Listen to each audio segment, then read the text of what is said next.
Alright, this video tutorial is going to go over the template system in Project Builder Plus. Basically, the template system composes of two parts, templates and template types. First, I'm going to explain what the template type is. The template type is the core background or backbone, I should say, of the templates. Basically, what a template is a hierarchical structure to emulate an equipment or like a site equipment point structure in your SkySpark database. So for instance, for example, if I wanted to model a site equipment point explicitly, I could make a template for it with all the necessary tags that I would need. The best way to actually understand this is just to show you how it works. So I'm going to start off making a template type. This one I would like to call a site pack. And what a site pack is the hierarchical structure of the site down to a point. The important thing to remember about templates is that everything is in the form of a tree. So your first layer of this tree will be your root. And so with that, there's actually special options that you can put for the root, and they'll come into play later. So basically, I'm going to make two more layers. I'm going to label this site, equip, and then point. So for our first layer, all I'll need is that the root must be the type of the site. The iteration option I'll explain later, but we're just going to leave it at repeat. For equip, we need to specify what the parent reference is, or to pretty much say what the relationship between the layers cascading down is. So this would be the site ref. And then this must be type of equip. Point must be type of point. It must inherit the site ref from the equip. And the parent ref will be the equip ref. Okay, so that's pretty much all you need to do. So this is the most basic kind of template type that you can pretty much make. So I'm going to save it. So now I have it here. So now when I make a template, I can see the template types that I've created that are in my local storage or local resources. And I'm going to click SitePack and continue. And now we have this template editor.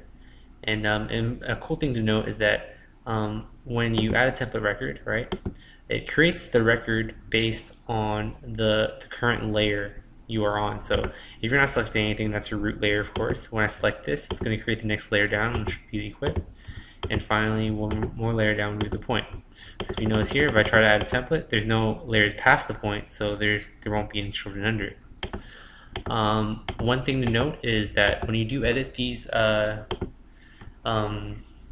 tags, you actually have to press the save button here to persist the changes. So for instance, if I want to say New York here, I'll say save. And so now when you go back, you can see that the changes have been persisted. So let me call this the demo site pack. Okay. So now to deploy this to a project, what I'm going to do is create a project, and then click on the project to open it. Click on this arrow. This will deploy or give us deployment options. And if you notice, our deployment option is actually the repeat, which was in the iteration options from the template type. I'll explain this more in depth soon, but let's go ahead and say, okay, so I want to repeat this 100 times. So there's going to be 100 copies of this. All right, and boom, that's all there is to it. Now you have all your your site equip points. You have 100 copies of it. One thing I would like to note is point out is that because all this is in a tree structure, we've actually created a way to view arbitrary relationships inside your SkySpark project. The first one I'm going to show you guys is a SCP tree. Pretty much the way I made this is the exact same way you pretty much make template types, minus a few things. So if you can make a template type, you can make a what I like to call a record tree, and vice versa as well. So I'm going to add this to our project. So now when I refresh this, I can actually view a project from a tree standpoint instead of actually going through this table here. And also we can edit it and stuff too from here. Okay, cool. So the next thing I want to show you is other types of template types you can create using your iteration options. This thing that I noticed here. So let's make something I like to call an equip pack. So what an equip pack is pretty much an assign pack without the site part. So you can you can later on assign what records actually need to get a template attached to it. So the iteration option for this would be called assign. This must be the type of equip. An important thing to note though is the difference between this and the site pack is you still have to specify what the parent tag is, or the parent reference is, because if you don't, it won't actually know how to create the relationship between the equip and whatever target record you're going for. So let me call this an equip. One more layer of your point. And pretty much you're going to do the same thing you did for the site pack, except you're just going to leave that one top layer out. So site pack, site ref, and then actually this one would be site ref 2, and then the parent ref would be the equip ref again.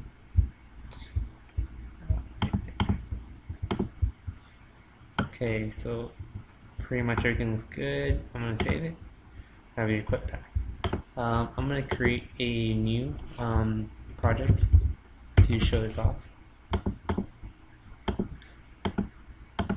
Okay, and then create a couple sites. I'm going to create 4 sites. Alright, so, and now I'm going to create a new template. Cool. So now I can create a template with 4 equips. So now we have what's going on here.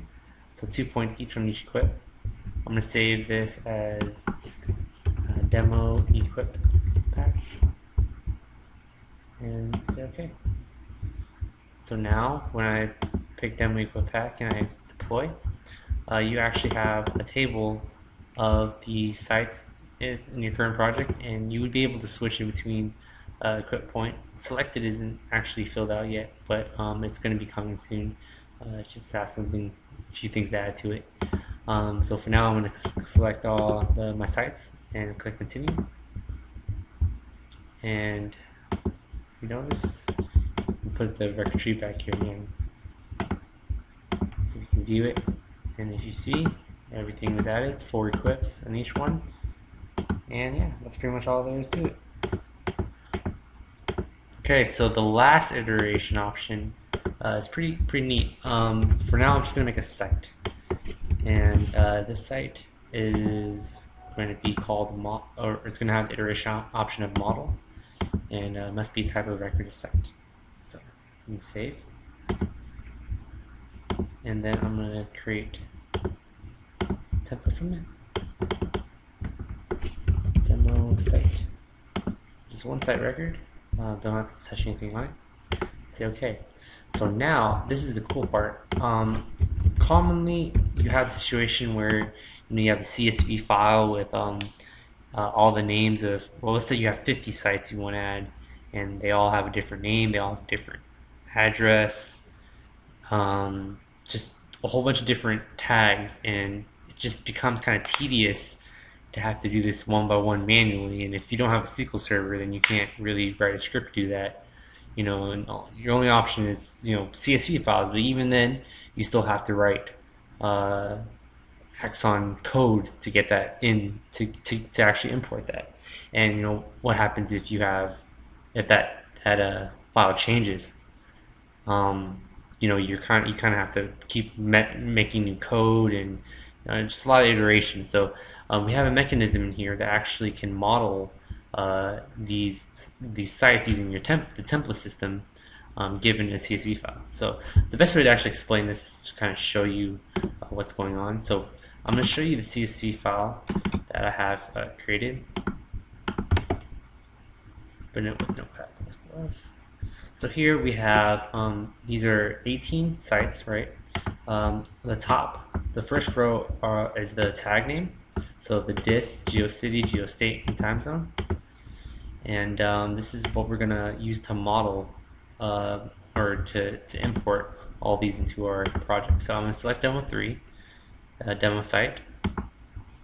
And then we can choose the CSV file. I'm gonna choose display names 2. And then hit continue, and boom, you have all the sites here. So now the cool thing what we can do is, so once we have that done, you know, every site's in there, so you have your equip packs ready to go. You can just add the equip packs and hit continue. And so now you have equips attached to it. And then add the tree, so I'm going to show you guys a better view. Alright, so sweet. We just pretty much created 18 sites, attached 4 equips to each site, and with 2 points on each site as well. Okay, so that's pretty much it for the template types. I'm going to show you one more thing to kind of incorporate everything. I'm going to make a new type of site pack. I'm going to call this site pack modelable, or model, I guess. And it's pretty much going to be the same thing. And you know, this might all seem a little bit tedious, but actually it's kind of worth it. I mean, you do this once, and then you make this file one time, and you can just keep transporting it to whatever projects you need to work on. So it's like kind of a one-shot thing. You know, you take time to figure all this out first, and then once you have this figured out, yeah, you don't really have to think about it anymore. You just start building and creating your projects. So I'm going to just quickly rebuild the equip ref, or the site pack. But this time the only difference I have is using the iteration option of model. Okay, so I'm gonna save. Okay, so now I'm gonna create a new template. Call this demo site pack model. So now I'm going to create one site. Let's put for fun. Just say OK. And then I'm going to make a demo 4. Second demo. And now I'm going to choose that one again.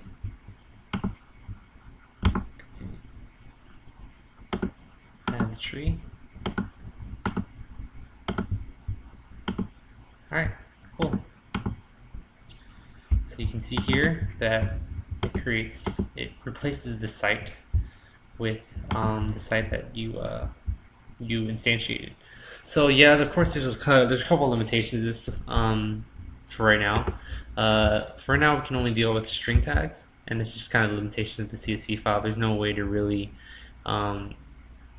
I guess delineate, if that's the right word, the different types in the file. So I mean, you can't tell the difference between a string and a number because it's just a CSV file. It really has no information in it. Soon we should have a mechanism to actually do that, but for now this is a kind of the straightforward, most basic way that we can accomplish this. So yeah, that's pretty much all there is to it. Alright, the next part of these video tutorials should be talking about the SQL extension and also the OBX extension. And that's pretty much it. Alright, so thank you for your time.